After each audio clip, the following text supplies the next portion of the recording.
What up, everybody? So, if you hear some static, it is because I was trying to be fancy. And I bought these stupid coil cables. Huge mistake. Huge mistake. Just stick with regular cables. You hear that?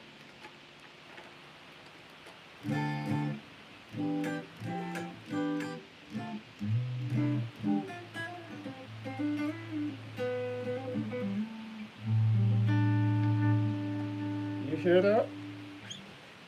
Foolishness. So what's up? I've been gone a little while. Thank you guys for tuning in. Can you guys hear all right? Can you guys hear me okay? Testing 1, 2, 3. Is this thing on? What's up, everybody? It's been a minute, right? It's been a minute.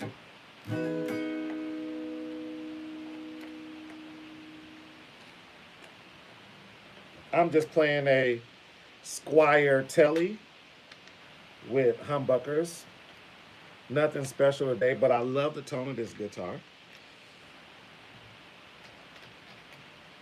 So that's what we're doing today.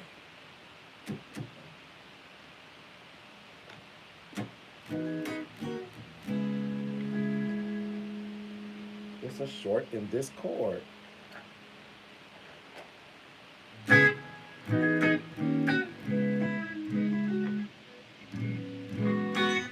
So what's up, Ernie?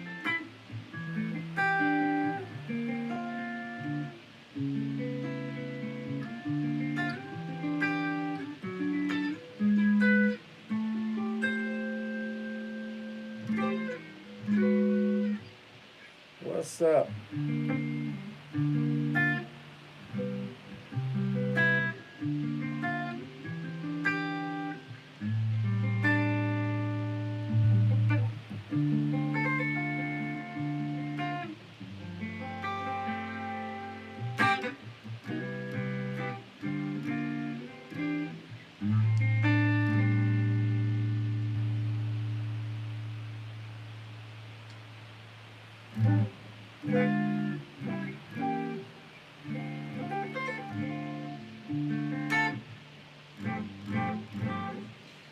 Today, I'm going to give a couple hints on how to not sound like an amateur. It took me a little while to kind of grasp this concept. I think I got 3 points that you guys will need. It's hot in Sacramento.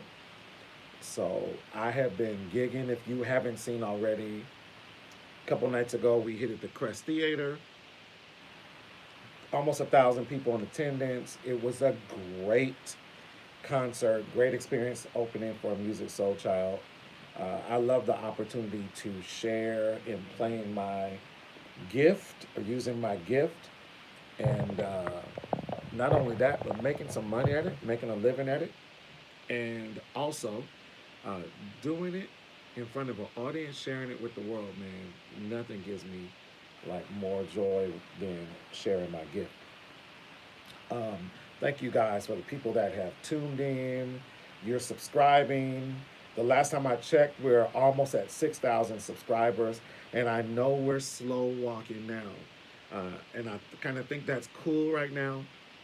We still got a guitar giveaway when we hit 10K, or I think I'm gonna call it audible when we hit 7K, 7,000 subscribers. I'm gonna give away a guitar, and so I appreciate all of our followers, all of our viewers. If you leave a comment, thank you. If you even leave a comment constructively, I appreciate it.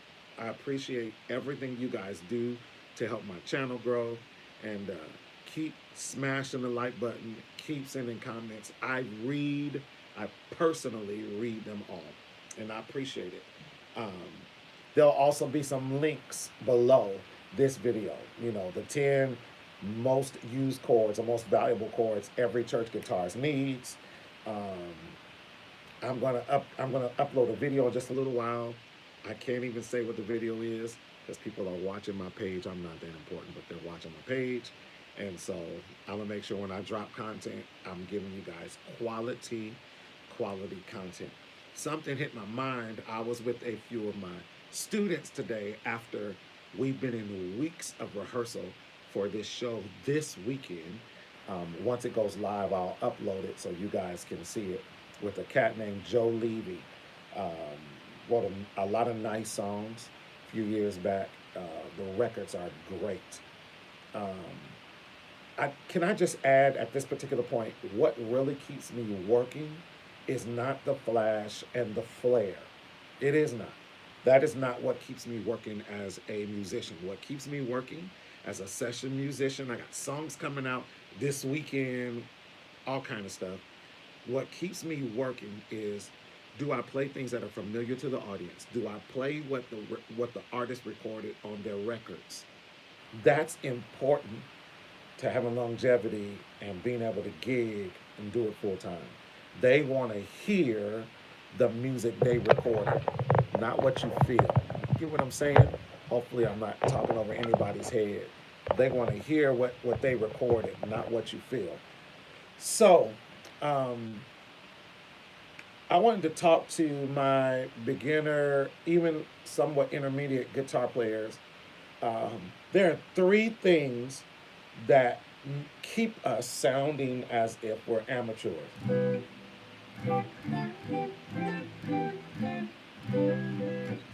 The first thing, what's up, Kevin?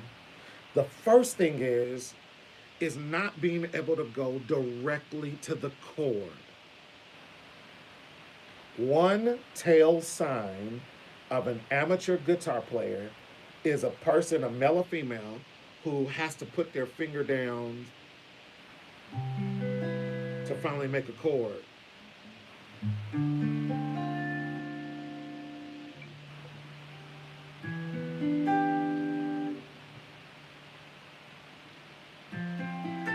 This used to be me. I'm serious. That used to be me.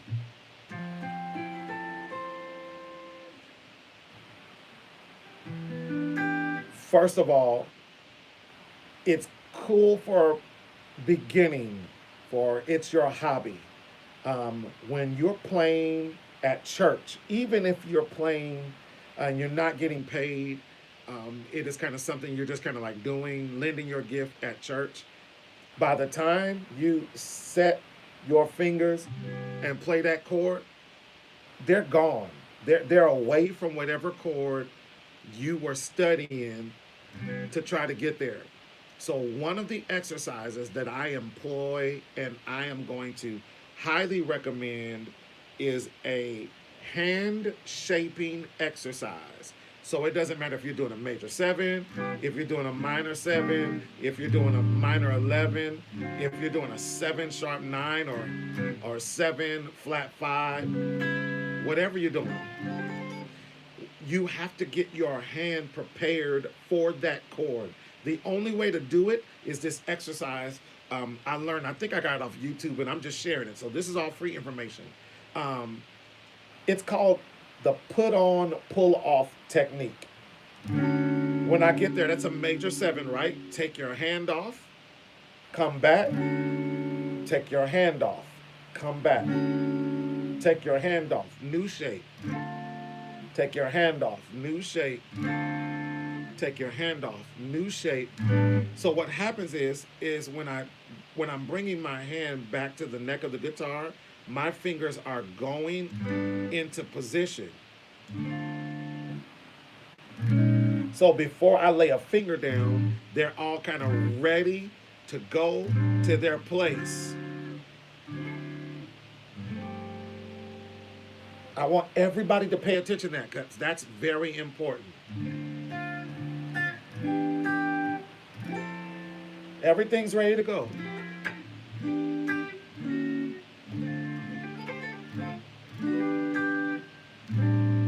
You see how before I got to that minor 11, my fingers were already getting positioned. My middle finger was getting ready to lead. There are chords where it's you see how long it took me to get that chord? And not all chords, you know, you're not going to nail this in a week. But there are some chords where your middle finger is leading. It's at the top of your guitar neck. Or your pointer is leading. That's the top of the guitar neck. Or your pinky is in position. You've got to teach your hand how to be ready for those chords.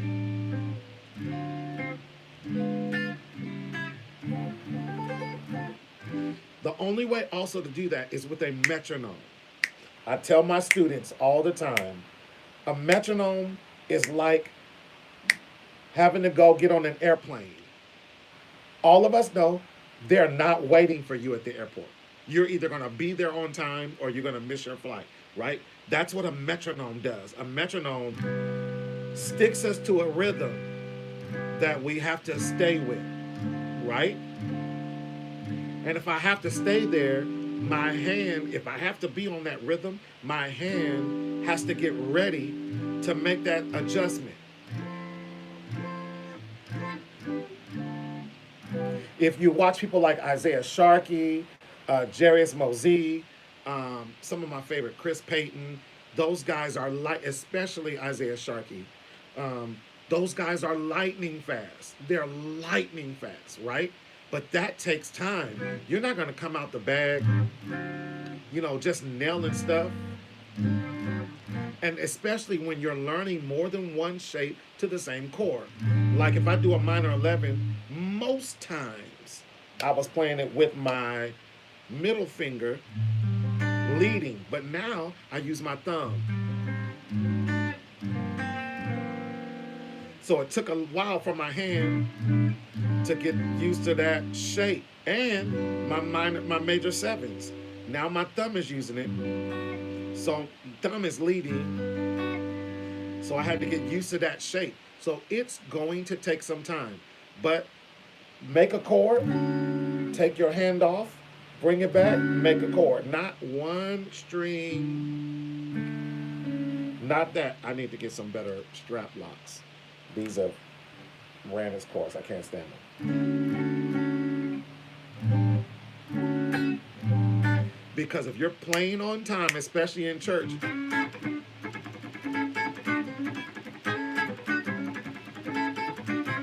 they're not going to wait for you to, you know, to find where that chord is.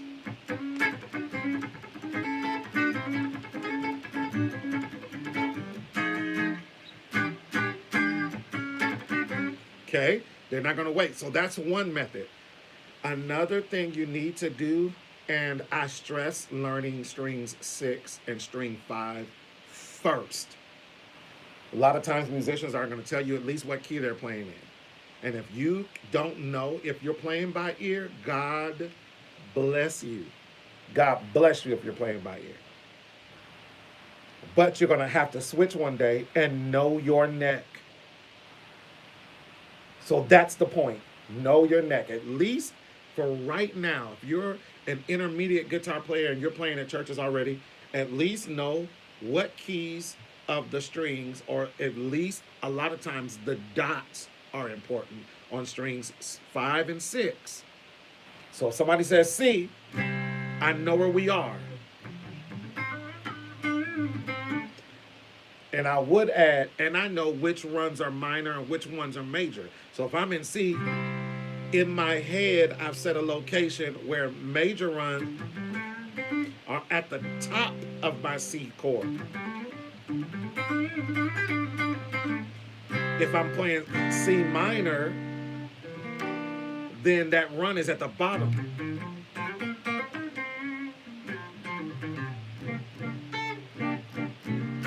So I've set location marks for myself, cheat codes for myself.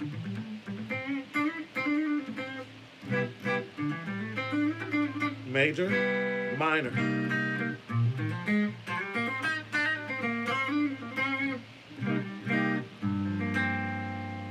Okay, I've set location points, but at least I know where C is, there and here.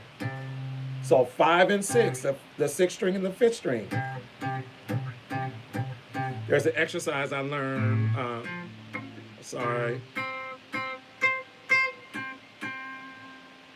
I learned an exercise to find all the C's. You can download like this guy named Justin Guitar. He has an app where it has like in game form where you can find all the C's, and they show you these patterns on how to find them. And so that's good. At least know the keys to the 6th and the 5th strings. Location points are important. They're very important. B flat or B flat major 7.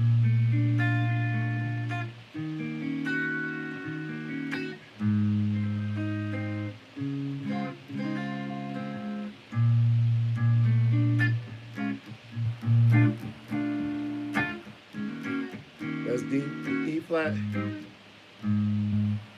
That's A major, A flat major. What was I playing before?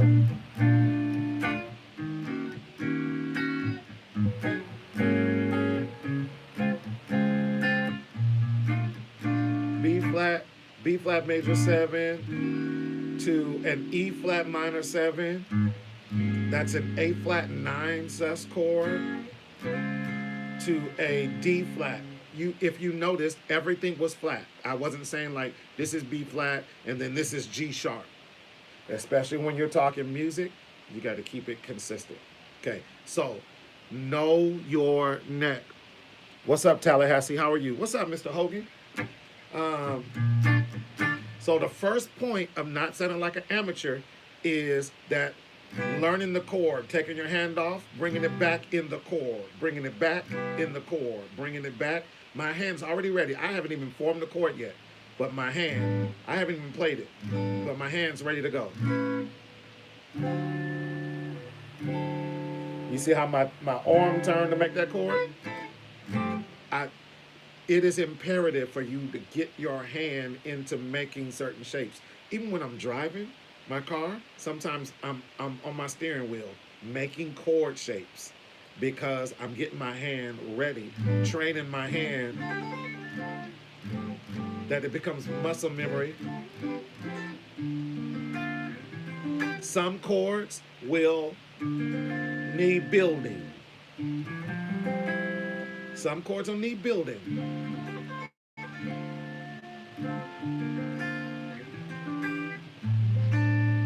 But for the most part, when I'm getting ready to go to another chord, my hand is getting prepared. The second tip, which I think is important not to sound like an amateur, if anybody has any recommendations of some good strap locks, these are falling off. I got those where, you know, you kind of like release the clip and it comes and it, you know, it comes off.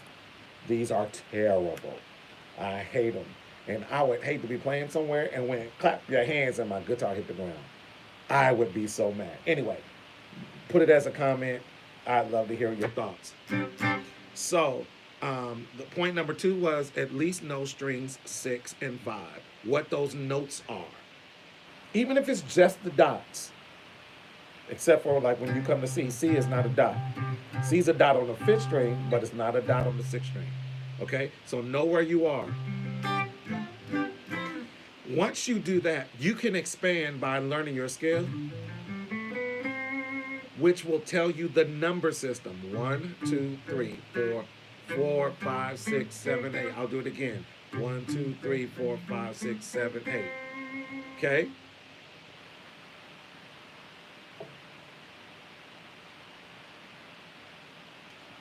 I do not even remember. I don't remember what they are. But that's the number system. 1, 2, 3, 4, 5, 6, 7, 8. Do, re, mi, fa, sol, la, ti, do. It is the major scale in C. And you can be used because all of those steps have intervals. All those intervals are designated with a name. C, D, E, F, G, A, B, C. It'll tell you the 1, the 2, 3, 4, 5, 6, 7, 8. If somebody yells 5, they're asking for G.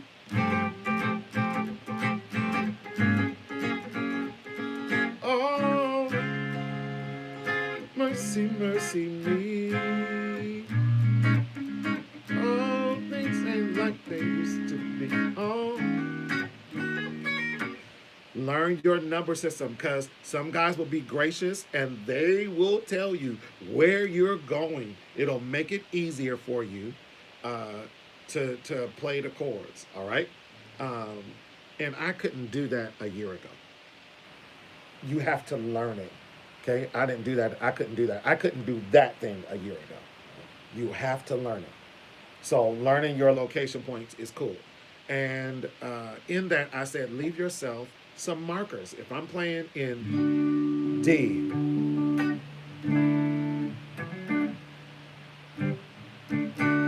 I know my major ad-libs are above the chord.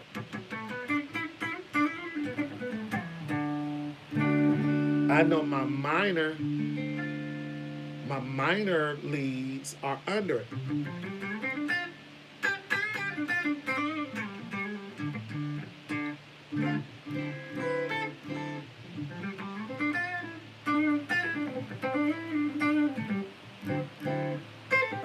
Or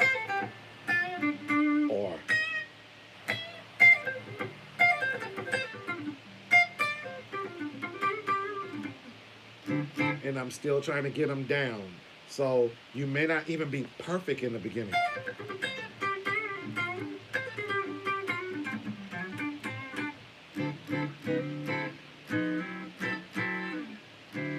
So I leave myself like little location points. Lastly, the third point, and I'm done. I'll take a couple questions and then I'm out. I got a lot of practice to do. Let me see if, does this help with the strings? No, that's terrible. That's terrible. And it's because the guitar I chose to use has a maple neck. Hold on just a second. Let me fix that.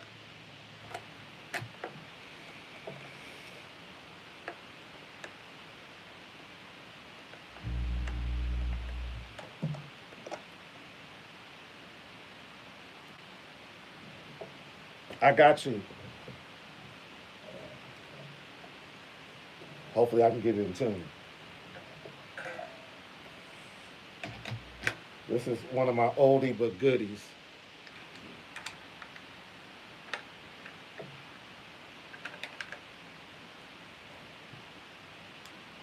And I bought strap locks for all of my guitars. You saw that came right off.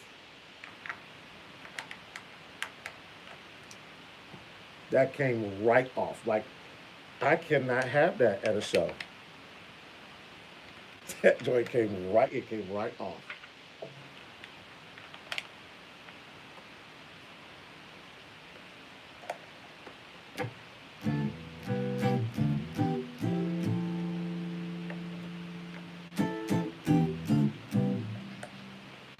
Oh, here we go.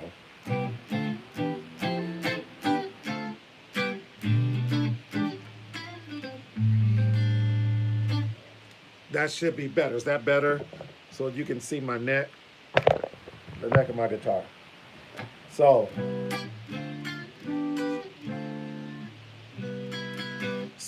and here's another thing I know I don't have down for sure. I will upload, somebody asked for a minor scale. I'm going to upload a D minor.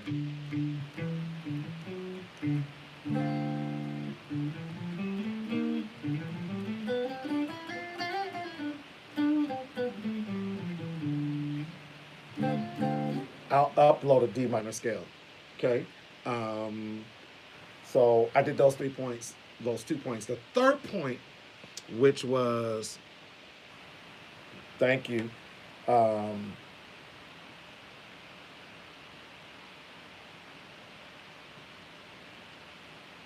gonna have to buy like 5 sets. I'm gonna have to buy like 5 sets. I don't really play this one out anymore. If this goes out, it's for fun. So I play that black one out because I'm trying to break that in. My Gretsch, my Ibanez, and my PRS, they all gotta have it. So I need to look into that now. The last point is this, is you cannot stare at both hands. You can't stare at both hands. You can't look at this hand and then look at this hand to see whether or not you're hitting the right strings. You are going to slow your progress down, trying to make sure you're plucking the right strings. Thank you. You're going to slow yourself down, trying to make sure that that's string number 3. You need to know that in your head. Please forgive me for sounding so forceful, but it's important. You're going to need to know that's string 3, that's string 4, that's string 2. It may not be in tune. You're going to need to know where your strings are for your strumming hand.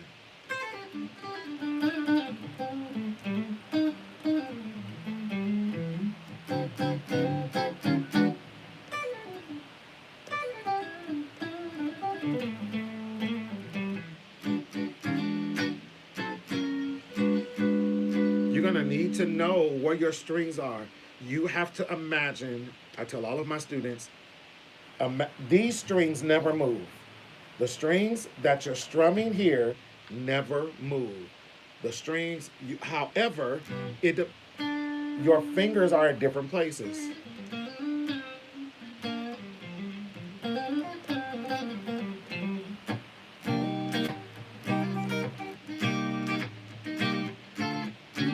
So you can watch your left hand all day if you want to.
Anyway, you can't watch this hand.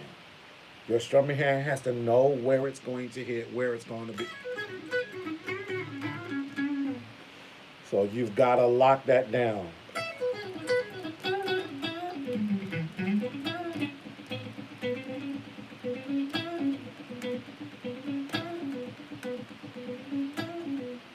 Woo!